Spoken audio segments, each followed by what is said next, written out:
Let's get into the big some topics starting with the Nintendo Switch update 11.0. For those who don't know or who haven't turned on their Switches in a while, you now have a big red button, which is the ugliest thing on Dark Theme. I noticed it there first before I even realized there was an update out. What are they thinking? That is such a poor aesthetic choice of having a big red button on a dark background. Anything here though catch you guys by surprise that you're like, oh, I'm going to be using that feature? Because there's some decent stuff.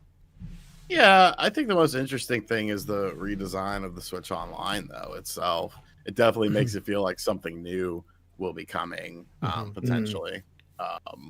Because why, if it's not broke, don't fix it. Nintendo's not really known for fixing things that aren't broke. Why would you condense everything into one application and make it look all nice and spiffy if indeed these were the only two consoles? That definitely seems like something you would do if you were adding another console into the mix. Yeah, I feel like this is like, oh, sorry. Go ahead. Now you go. No, I was going to say, I feel like this is the first real time that Nintendo had to get with the times.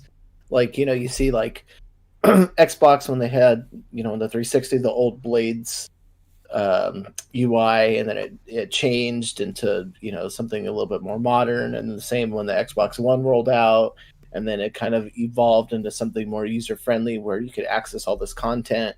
Where with the Wii, you had the Wii Shop, and then the kind of dashboard, and then the Wii U was kind of this abstract thing where you had all the community characters and drawings and stuff. I miss stamps. But this is the first time that they've had where it's their online has games attached, I think more closely attached to the online service. And this is seeing this update is just I don't know, it's kind of, it makes me feel that what Sean's been saying is, correct, because I mean they're morphing it into something more user friendly, and why else would you do that other than you anticipate, something more robust coming here and you want users to gravitate towards it. To your point, the online has evolved so much from when it launched. It's actually nice to see what's going on online. Sometimes it's easy to forget, the Tetris events. I don't keep track of that. So being able to just log into a homepage for Switch Online, they're here's what's going on in the Tetris world. Here's what's going on in Mario 35. All those exclusives to the Switch Online. And I really like how they organize the NES and SNES game libraries. And you can actually see a count. And you can browse and you can see which years they were released. And to Sean's point, it makes it very inviting to just keep adding consoles in that menu and in that system. Ecosystem.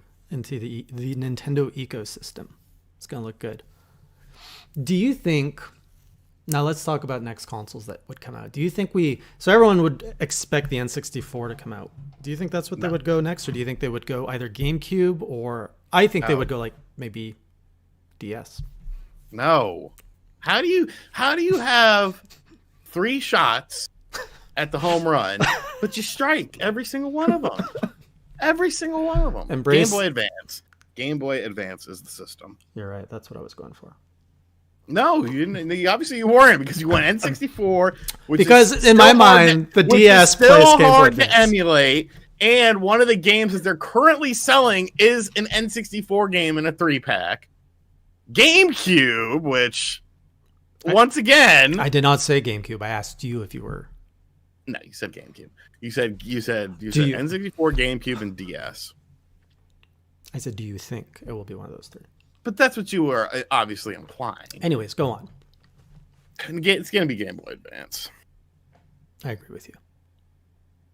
Greg? I feel like that's such a dope library. I was initially leaning towards Game Boy just because of the rumors, but yeah, I don't know. I'd be excited for both, honestly. I think, even though I have quite a few titles on both, physically. I think Game Boy Advance just aged better. You could put the entire Game Boy Advance library on the Switch, and you're like, oh, this is cool. 1,000 games I can play that look good and lived out. Whereas imagine thinking they're going to put the whole library. Well, they won't. They'll put 10. But the Game Boy library, it was so limited. It was such a limiting hardware. The games were affected by that. Which I was not big into the Game Boy, but which game do you think would age well if you took it directly from the Game Boy and just played it on a modern console?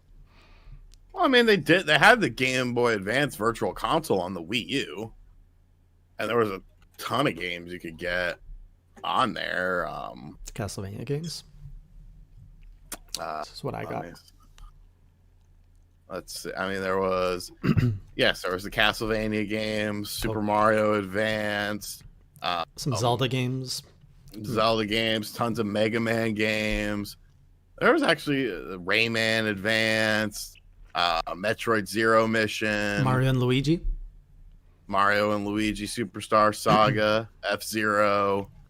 I find that like super interesting though. Like, you know how they say like, you know, baseball cards are not being collected as much because that generation that loved baseball cards is getting older and they're dying out. And then like you look at the retro games that are gaining popularity now. We talked about this before and Sean's brought it up too about GameCube games increasing their value because that's what, you know, the previous generation that now has, you know, a dispensable income to go collect retro games. That's why the rise in GameCube games has gone up. But what an interesting thing for Nintendo to, like, if that were the case, to hit that Game Boy Advance era, because that fits kind of in that same generation of the GameCube, of the Game Boy Advance. You had the Game Boy Advance player. Mm-hmm. So I think, like, what's funny is, like, you know, that's cool and all, but then you take a step back and look at exactly what Nintendo's strategy is here, and it's, like, to, you know, grab those fringe generation that does have a dispensable income now, and those are nostalgic to those people specifically. Right. It'd be interesting to see if what kind of uptick they would get if they went after that demographic with the Switch Online service, because so far it's been pretty much targeting our demographic and above. Mm-hmm. For those unfamiliar, the rest of the updates included, you can now, this one was pretty cool, you can transfer all of your pictures and videos to your phone or to your PC. So you can pretty much just collect your screenshots of all your games and organize them a lot better. You can prioritize different downloads, which that is something that affects me as someone who constantly deletes games and needs to re-download games to share between. So my son and I share the same Switch, and he's always the one that wants to play these games that don't get played often. And then you get 12 new icons for your avatars that were added. And there was also Brazilian Portuguese, which was added as a supported language. Because they launched in Brazil. Yeah. They had pulled out of Brazil. Was it in the Wii U cycle, like that era, that they pulled out of Brazil? Maybe. Or was it the Wii era? Probably the Wii U era.